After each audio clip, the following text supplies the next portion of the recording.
Man, it was good. Could you take us through that interception? Film study, knowing Bev, knowing Shotty, knowing that they were going to try me. I mean, I'm an aggressive player, so teams are going to try. You see New Orleans tried the same thing last week twice. And just to let you know, Corbin, I read your little deal last week. I didn't play that wrong in the post, so you should up that grade. Just film study, knowing that, the Rams beat me on that last week. I mean, the Rams beat me on that last year with Cooper Kupp. And just kind of knowing that speed in the slot, knowing Tavon, knowing that, Bev and Shotty, they've been on the other side of seeing me at practice and knowing how aggressive I am to run fits and things like that. So kind of slowed myself down a little bit this year and just know that, teams are going to try that type of play. And people can say he threw it to me, but I actually jumped the route. And, that's the IQ that I play with. So it looked like he threw it right to me, but I actually jumped the route. I was going to say, sometimes your interceptions might look like, oh, that's easy, they threw it out. But how often is that a case of? It's a lot. A few of them last year, I wasn't even supposed to be over there. And it looked like the quarterback threw it to me, but I just ran to kind of knowing where he was going. So I think that's the IQ part that, people don't see. That's just my game. Beating the quarterback there, you stayed behind the receiver until you threw it, then you cut right in front of him. I wouldn't say baiting him. I knew the route was coming.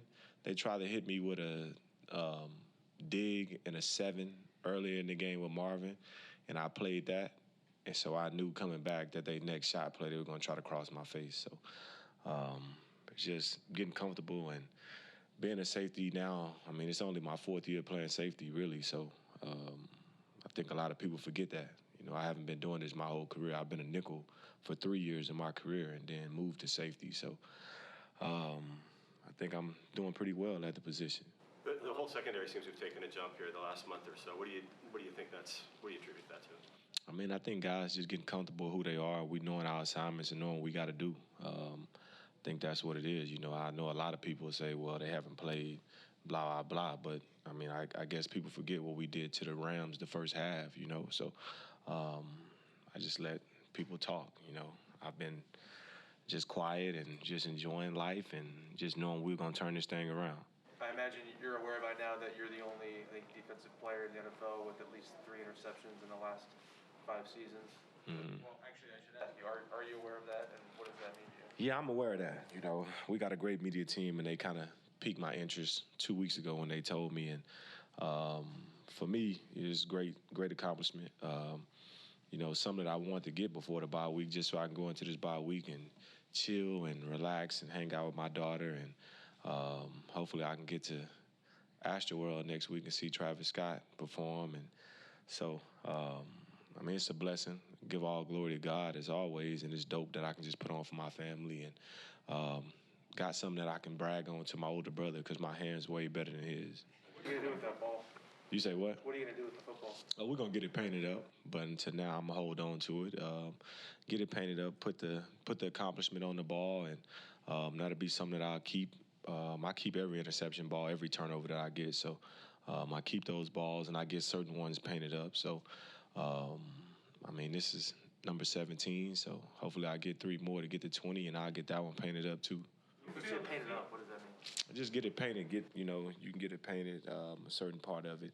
And my equipment staff, they take care of it, get it painted, put, Quandre Diggs, interception number 17. Only player in the NFL the last 5 years had 3+ interceptions. So that's what it is. Just a little memorabilia. Do you think the Seahawks front office and the decision makers know that, realize that? Hey, man, I just do what I do, man. That's not up to me, I play my game. I go out there and, me and my agent, we let them handle it. And I just stay back, play football, and, take care of my family. You told us in the summer you thought that they would take care of you. Do you believe that's going to happen? We'll see. Only God knows. And I'm just here to play ball, keep getting interceptions, and it work out how it works out. But, they know how I feel about this place, so we'll see what happens. Trey Brown got his first start. How did you think he did?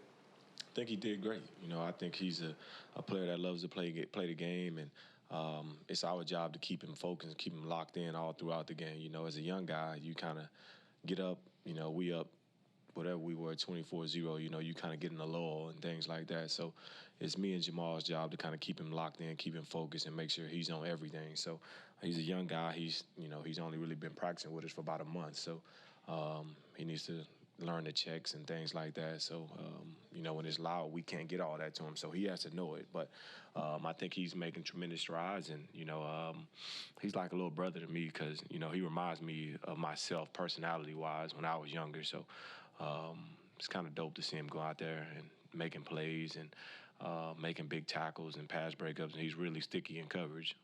How do you feel about where you guys are as a team right now? I mean, 3-5 obviously, but every game's been close. You've had to deal with Russell not being there for some of these games. I mean, of course, we don't like where we are.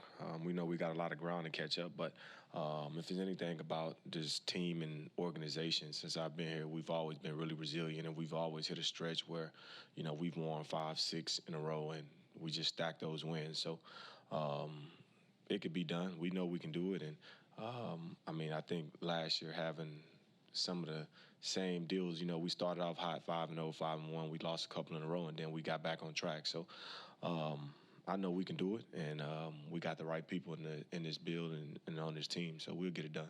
With the defense specifically, you said you knew that even when things weren't going well that you would turn it around. What gave you that confidence? I mean, just the characters that we have in the building, the cast of guys we have, our coaches. They always keep us even keel, never too high, never too low. So we knew at some point we were going to lock in. We were going to figure out what was hurting us. And I think we've kind of put that fire out of the routes that's been hurting us. So for us, we stopping the run game. We getting pretty good and stopping the pass game. So for us, it's just now locking into the small things, different details, knowing route combination, what's coming and things like that. So once we get there and we continue to improve, I think we're going to be rolling with something. Coach Carroll's talked a lot about marrying your pass rush with the pass defense. Right. Where do you feel like you're at now coming out of this game and the last couple games as far as getting those two meshes in? You seen that pass rush today? Them guys were after. It's crazy that you can sub in different guys and those guys are going to get the quarterback, from Benson to DT to Dunlap to Kerry Hyder and Rasheem. So, even our big guys in Puna, Monet, and Al, those guys are getting to the quarterback too. So it's definitely dope when you can see that. Guys getting sacks, Bobby's rushing and doing his thing, Jamal, Ryan Neal getting sacks. It's dope when everybody can do it. And, maybe I get down there, go get me a sack one of these weeks. For the record, you keep getting picks. You can bash my grades all you want. It's all good. I just seen it, I just call a spade, but, there's not too many middle field safeties covering 2/3 of the field, so. Oh, yeah, I'm good. Did you do a jersey swap with Shaq? No, I did a jersey swap with Nevin Lawson. Nevin is my guy, man. We were in Detroit together for, I think, 4 years, and he's a guy that's super tenacious and the guy that taught me a lot about how to play the game and how to have an attitude, and he's the only guy I've ever seen, one of our receivers from another team dropped his mouthpiece and he kicked his mouthpiece across the field. I'm like, this dude's crazy, but I like to play with that type of guy. But I'm gonna send Shaq and Jamal Agnew and Marvin Jones and Malcolm Brown and D. Tago. I gotta send 4 jerseys over there because those are all my guys. And Agnew, if y'all didn't know, that's my little brother that was a nickel that went to receiver, and he's the best return guy in the league. So we talk every day in the offseason, and it's dope to see him shining. So I miss those guys, and I'm glad those guys are having success. What did it do for you guys to see Gino get his first win as a starter? It's dope. He's not as mobile as he was when he was at West Virginia. I told him now on the sideline, but it's dope. That's my guy. I remember when I first got traded here, Gino was one of the first people that came up to me, and, I went to introduce myself, and he's like, I know who you are, happy to have you here. And so he's always been my guy. He sucks at video games, but really good quarterback, really good person, and I'm happy for him that he has a success, and he's held it down. He's did what he's supposed to do, and, we got to pick it. We pick our brothers up, and he went out there, and he's lit them on fire today. Do you feel underrated? That's for you guys. In my mind, nobody can tell me I'm not the best in the league. So I don't really care what, you know, everybody else say. In my mind, I'm the best in the league. So if y'all think I'm underrated, cool. But I know another guy on our team that I really feel is underrated, and that's 16. And he's been doing it for a very long time. And I think me and him are kind of in the same situation. So you take that how you want. Quandre, can you show the ball up for the camera? You say what? Can you show the ball up to the camera? You want to see this? Yeah, appreciate that, Trevor. Appreciate that. Quandre, how important is giving back to other players in the league? Even this interview, you've talked about little brother here, little brother there. Right. How important is that to you? Man, it's super important to me because I tell these young guys all the time, when I came in the league, I had like the most OG veteran room that you probably can have as a rook. You know, I had Rasheed Mathis, he was like year 13. James Ahedebo was year 9. Josh Wilson, year 9. Glover Quinn, year 7. I had Slay, you know, so I had Creston Butler. He was like year 7. So when I came in the league, those guys, they all took me under their wing and helped me become who I am, you know what I mean? So it's crazy because I still talk to those guys all the time. Glover Quinn is like the second big brother to me. Like, of course, my big brother Quinn, but like Glover is like the guy that I modeled my game after when I moved to safety. Of course, Glover and Earl, those are my two guys. So it's been dope, you know what I mean? For me, now going on year 7, 28 years old, and seeing these other guys, the young guys, the Trey Browns, the DJ Reeves, the Ryan Neals, and, Ugo and Marquise, and being able just to teach them guys little tricks that I've learned playing nickel and now playing safety. So it's dope to me. You know, I mean, I always want to be that kind of guy. Even with Jamal, like, me and him been knowing each other for 10 years. So, you know, I mean, me and him can have conversations that a lot of people can't have with him, and he can have a conversation that a lot of people can't have with me. But I try to make myself open to anybody and everybody. So I think that's just kind of the teammate that I am. I just want to help everybody. Anything else? One more thing. Was this last few weeks with all the losing, was that difficult for you guys?